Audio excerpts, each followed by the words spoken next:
to the On Air channel. I am your social space curator, Ellie Jńe, and today we are going to be doing a tutorial, or I guess it's a tutorial, a demonstration of the Dash mini bundt cake maker. It's really important because I make a lot of crafts and I love putting like goodies inside other than just candy. So this is like a really great like alternative to have a little sophisticated craft going on. And that's kind of like my specialty. You know, most of the crafting world has like crafts for adults sewn up. But you know, I'm trying to, you know, have some fun little adulting crafts. Okay, so the first things first is I made a cake mix for the mini donut maker. And if you haven't seen that video, I highly encourage you to go check it out. They make the cutest, most perfect little mini donuts. But I use the same cake batter for that video. For this video, the super moist butter pecan cake mix. It's just, it says there's pudding in the mix. Huh. Anyway, yep, that's what I'm using for this tutorial. I wanted to talk more so not just about like preparing, because I could have unboxed this machine, but it's really not much to it. What comes with this machine is really the cake, bundt cake maker, and of course this release pan right here that goes at the bottom of the mini bundt cake maker just to help the release process make it easier. Blah, blah, blah. I said make like a little bit too many times. But I wanted to talk about things that you can purchase with this mini bundt cake maker to make it really easy to apply. Number one, you would definitely need a bowl, a spatula, and a whisk to be able to make your cake, of course. But I would definitely highly recommend a funnel. I'm trying to tilt it as much as possible. A funnel, you know, in order for you to actually apply it to the cake. Sometimes, you know, if I need a little bit more control with the cake and all that type of good stuff, I would use this tool right here, which is the decorator set from Celebrate It, which allows you to actually do piping and other different, you know, icing things for decorating. But I use this for the maker and the donut maker because it's just a lot more control here. But in this video in particular, I'm going to use this funnel because, you know, we want to just get in there. And it's not necessary for this particular demonstration. Now, if I had two different mixes, like say I had this clear mix, this white mix, and I had like a chocolate mix, it would be perfect for marbling or making speckle decorations and things like that with your bundt cake maker, but it's not necessary today. All right. Another thing is that I really love when the cake is crisp.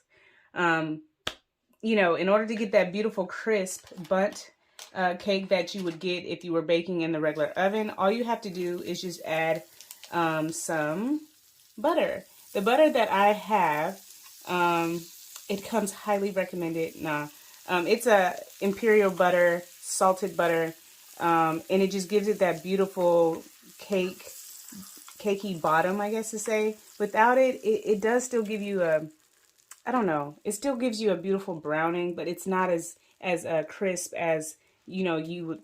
I think I would love my bundt cakes without this maker if I put it in the oven. Okay, so I filled this funnel up with my spatula, and all you have to do here is pour. And well, the instruction says that you can do 3/4 of a pour. I usually pour enough to the rim simply because I love for the dome of my cake to be, you know, just have some color to it, you know, because in this example of, I guess to say dash maker, you cannot flip this thing, even if you wanted to. So I am making a mess, and the mess is making me upset. Anyway, so now that I'm done making a mess, as you can see, it starts to bubble, and I'm going to get closer to show you what it's like before I actually close this down. So you start to see that there's some bubbling around the edges. For me, I like to give it some time to continue to bubble around the edges because I want this as crispy as possible. Because when I lay down the actual top of this bundt cake maker, then it's pretty much over by then. We're going to do it like this. And you're also looking for this blue light to come on just to let you know that that surface is hot. And as soon as you plug in your machine, it's going to be blue the entire time. So we're going to wait 6 minutes for this dash maker to do its thing. But it's highly unlikely that you'll end up having any running what was it? Any running batter if you just do the line of demarcation. Hopefully there's not too much baking soda or whatever to make it rise. But for the most part, if you use cake mix, you'll be fine. All right, so while this is cooking, a couple of things that I wanted to talk about is the cleanup. The cleanup is extremely easy. I just wanted to remind you to take a look into the crevice and cracks of your machine that batter might fall into, or oil or butter might fall into, and clean that up so there isn't any glunk or, you know, weird malfunctions that might happen. You might have the handle get dirty and things like that. Also, as you can see, I have a towel underneath my Dash product because this crafting table has a fake or faux wood to it, so it can like warp the actual you know, faux wood. So if you have that, you could either do a cooling rack, marble slab, wood underneath it, or you could have just like a napkin underneath it just to act as a buffer to like soak in any of that you know, condensation that comes from having heat near a product or like this. The other thing that I wanted to say, in order for you to take this out or make sure that this cake is thoroughly cooked through, you're going to need like a prong like this, or a toothpick, or any type of skewer. And usually it's preferably wood because you don't want it to stick. If you stick it into the cake and it comes out on the wood, that means that the cake isn't done. But if you have a clean fork as well and nothing gooey comes back out, it's fine if it's, you know, a metal one. I'm over here doing modern tips. But as far as like the bundt cake, I tried some of the recipes within the recipe book. It gets you a decent cake, but I highly, highly, highly encourage you to check out the web for some better cake mixes or more of a bundt cake mix for this. For me, a bundt cake is all about the crumb. If you don't have a good crumb, you don't got a good cake. But yeah, so 6 minutes has passed. The way that I knew that this cake maker was ready is because this color or the light kind of went down, because whenever the cake is finished, the heat kind of gets a little bit not as hot and it's actually ready. Also, another way of seeing if it's ready is looking at the edges, and then of course sticking a fork in here, and it has a clean release, so there's no batter that still needs to be cooked. And I'm going to try the other side because one side could actually not be ready. It looks like it's not releasing very clean. So let me try again. Yep. There we go.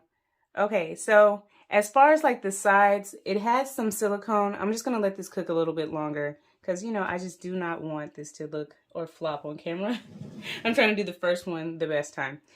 So the biggest thing that I wanted to talk about too is these sides here of whenever you're releasing the cake. It is hot, so you would more than likely need some like towels or something in order to hold this side, unless you're used to heat and things like that. I'm used to heat because I love to be in the kitchen. So the silicone covering over this is not as helpful as it might seem. And this is literally the first time I used this today, so it's not like I made a bunch of cakes. After a bunch of cakes, I'm pretty sure this is like super, super, super hot.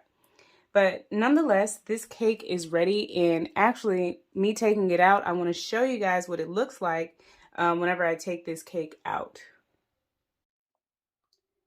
Okay, this bundt cake is absolutely ready. We're going to actually pull this back. I want to show you a really good close look at this beautiful cake. You see the sides are all brown. We did the skewer check. It's ready to be released. And all you have to do is flip this baby over. All right, so it is time to actually flip this over. I just kind of hold my finger there and just flip this over, and it releases like that. And now you have a beautiful mini cake. I am so happy, and it is so pretty too. And it's all about the products you use to get the best cake. It's never ever about, just put it in the bundt cake maker. No, it's about the products you use to get that beautiful golden brown look that you see here. Okay, so I'm making another bundt cake, but in the meantime, I wanted to show you guys that there are some crafts and boxes and things that I wanted to show you how to make. for your actual bundt cake. Like this one here in particular has a cute little seal on it, and it has like an upward swing. The other one that I just showed you was a pull-up. This upward swing one comes out like this. Comes out like this, and I have it wrapped on the inside. So there's better ways that I'm gonna show you how to wrap too in other videos. And then you just like close it up like that, seal it. And then there's some boxes like this and other different cards and themes that I wanted to show you guys how to do with not only the bundt cake maker, but also with the donut maker as well. So there's so many different flavors, so many occasions, so many holidays, so many different things that I can be able to do. Check out my content that's coming out because it's really worth it. You're probably wondering, what does it look like on the inside of this beautiful cake? And I wanted to break it open with you guys.